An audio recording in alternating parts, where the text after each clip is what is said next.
Bon lundi, Doc.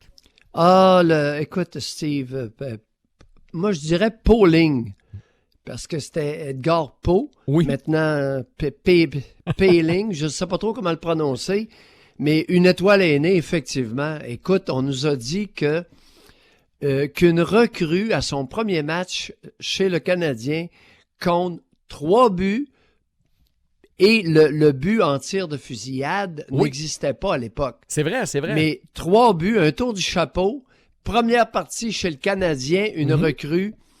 Semble-t-il qu'il faille remonter à 1943.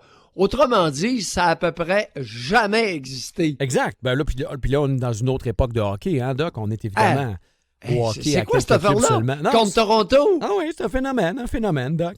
Ben là, une étoile est née, oui. Et seulement 10 minutes de temps de jeu, pensez-y. Écoute, y a-tu les corritures de l'emploi? Ah, on l'aime. 6 pieds 2, 200 livres. Amenez-vous les boys. On est prêts. Doc, non, ça fait plaisir. Ah, ça fait un grand plaisir ce matin. Bon, OK, ceci étant dit. On passe à un autre Parlant sujet. de plaisir, Oui, parlant de préambule, je t'introduis. The Legging Problem, c'est le titre d'une lettre ouverte écrite par Marianne White, une mère catholique de 4 fils. Oh. Oui, qui a un problème que seules les filles peuvent régler. Le legging. Oui. Madame White accuse le legging d'être trop révélateur et de distraire la jante masculine. Barre oblique, probablement ses 4 fils. La lettre a été publiée dans The Observer. Ben non, on va se dire vraies affaires. C'est bon, oui, vas-y. Tu me fais rire, vas-y. Ben moi aussi, ça me fait rire, Doc, ce matin. Le journal étudiant de l'université Notre-Dame, en Indiana, et le surlendemain, il y a des femmes qui n'étaient pas d'accord, qui se sont présentées avec des leggings. Alors, Madame White souligne que le legging est un problème de société qu'il faut régler maintenant. Mesdames, ne portez plus de leggings, ça en montre trop.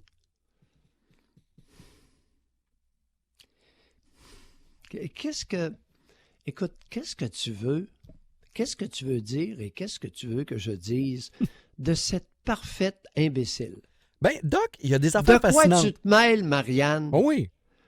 Écoute, j'aurais simplement envie d'utiliser une phrase québécoise qui est très vulgaire, mais qui se résume à ceci. Mêle-toi de tes affaires, hostie. C'est ça. Un gros titre dans le journal. Marianne, mêle-toi de tes affaires. Mais c'est ça, Doc. Tu comprends? Ce que je trouve bizarre, là. Elle n'a pas compris. Vous allez peut-être m'aider un peu. Oui, vas-y. Comment ça se fait qu'il faut tout le temps que ça soit une catholique ou une ultra-catholique qui capote sa nudité? Ouais, ben, ils n'ont pas encore assez de musulmans, eux autres, là. Ben non, mais... Il manque de musulmans. Elle a pas de filles. Elle a 4 gars, elle. Oui, mais ces pauvres petits gars, Doc, se font distraire par les leggings. Ouais. Par contre, si on veut être sérieux, c'est pas le legging, moi, qui m'importe. Ouais. Secondaire 1, 2, 3, 4. Classe unisexe. Ouais. Hein? École mixte, mais les classes sont unisexes. Ça m'intéresse. Là, vous enlevez la distraction. Ouais. Et puis, on enlève beaucoup de choses. Au-delà de la Et on distraction, permet le aux comparatif. garçons- Vous enlevez le comparatif. Oui, parce que les filles sont plus studieuses. Alors, la pire gaffe qu'on a faite, c'est de rendre les classes secondaires 1, 2, 3, 4 mixtes. OK. C'était la pire gaffe qu'on a faite collectivement, sociétalement, pour diminuer, amenuiser, écraser, mal faire paraître les garçons, le masculin. Mais pourquoi vous les ramenez ensemble à la fin du secondaire? Oh, parce que c'est normal. OK. Il y a plus, le problème, la raison ne prévaut plus. Parce que il y a le retard accumulé au niveau langagier, motricité fine, socialisation, surtout langagier. L'acquisition du langage, à 18 ans, les jeunes femmes n'ont plus l'avantage langagier qu'elles avaient. Plus jeune. La précocité langagière, OK. c'est que les petites filles elles parlent plus vite. Alors, sur le plan de la motricité, puis sur le plan de l'acquisition, par exemple, du contrôle des sphincters, les fillettes ont une avance et conservent l'avance au niveau d'un certain développement. Assez longtemps. Entre autres, oui, mais à 18 ans, ça ne prévaut plus. Mhm. Alors, leur attitude studieuse, conformiste, Mhm. de secondaire 1 à secondaire 4 inclusivement, ne leur donne plus d'avantages rendus en secondaire 5. Parce qu'elles peuvent être aussi distraites par la séduction et l'émoustillement hormonal que les garçons. Mais c'est quand même particulier. En tout cas, des fois, je me pose la question sur Oui. ces gens qui sont très croyants. Pourquoi c'est ça, sa préoccupation? Ben oui, ça ben m'a écoute. ça m'a jamais préoccupé dans la vie. Ça vous a jamais préoccupé, Doc, Oui, les oui. leggings, là? Écoute, à quand remonte son dernier orgasme? Quel est son poids? Premièrement, je veux connaître son poids, Marianne White. OK? Et à quand remonte son dernier orgasme? Donc, vous soupçonnez de la jalousie. Bah, voyons! Voyons, chères auditrices, ce matin. Hein? 4 ans sans orgasme, là. Surtout quand vous êtes mariés et que vous faites vie commune. Disons que lorsque vous en voyez un, là, vous avez envie de le trucider ce matin. N'est-ce pas? Mais non, on va se dire les choses, là. Steve, on est entre adultes. Mhm. Puis les enfants n'ont rien compris à mon propos. Non, c'est sûr. Non, vous avez raison. Là-dessus, je vous obstinerai pas. Non, ça, les jeunes n'ont rien compris. C'est sûr. C'est sûr, c'est sûr. Alors, ses motivations étaient peut-être tout autres que ceux de ces petits gars. Bah oui, c'est un prétexte. Un prétexte, écoute, elle est folle de jalousie. Bon, puis là, elle pense, elle, que son corps s'est déformé avec la naissance de 4 enfants. Ce qui est totalement faux. Hein? C'est une légende urbaine, ça.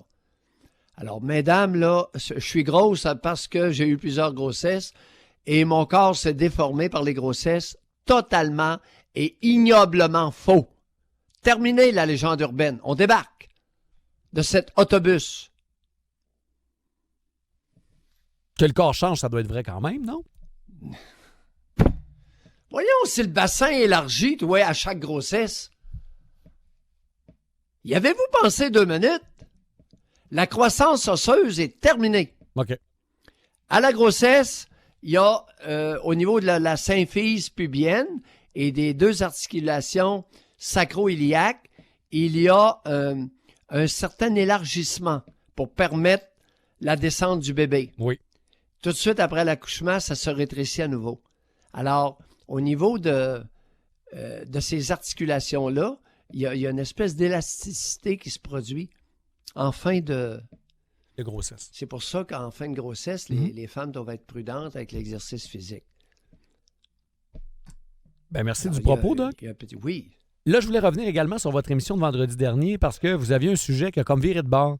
Vous deviez parler de l'infidélité de l'un des parents, de vos parents, à quel point ça vous a affecté. Puis finalement, il y a comme quelque chose qui vous a chicoté un peu plus. Et en fait, c'est José, Oui, exact. une mère accusée d'avoir permis à un sexagénaire d'agresser sa propre fille. Sur une période de 4 ans, relation sexuelle complète, chers auditeurs. Et José a prétendu que cette femme-là devait être punie plus sévèrement, châtiée plus sévèrement que l'agresseur lui-même. sexuel. Bon, en tout cas, ouais. Et c'est devenu un peu ça le sujet de l'émission, la trahison des Oui. mères. Ouais. Est-ce que votre mère vous a déjà trahi? Oui, mais là, ce matin, c'est pas ça, là. Non, non. C'était ça vendredi. Là, ce matin, c'est Bernard Lemaire et Sylvie, sa fille. Source d'inspiration. OK. Et Et donc, votre question, quel angle Ah! vous prenez? Pardon? Quel angle vous prenez? Et écoute, je le sais pas. Non? Je le sais pas. OK. C'est les confidences parents-enfants, particulièrement parents-fillettes, lors de difficultés conjugales. OK. On va écouter ça à 9h30. Il y a personne qui fait ça, hein, Steve? Non. Non. Merci, Doc. On se reparle demain.